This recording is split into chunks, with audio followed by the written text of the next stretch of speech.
காரிப் பருவத்தை முன்னிட்டு டெல்லியில் 2 நாட்கள் நடைபெறும் தேசிய வேளாண் மாநாட்டில் கலந்து கொண்ட வேளாண் துறை அமைச்சர் வினோத் மத்திய வேளாண் துறை அமைச்சர் சிவராஜ் சிங் சௌஹானை சந்தித்து உரையாடினார்.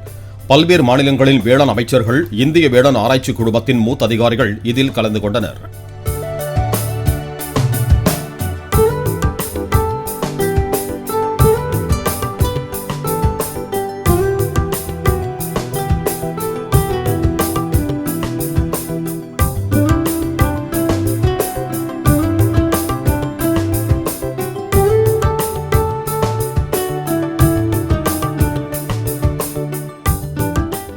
பிளே ஸ்டோர் மற்றும் ஆப் ஸ்டோரில் இருந்து பாலிமர் செயலியை QR கோடு மூலம் பதிவிறக்கம் செய்யுங்கள்.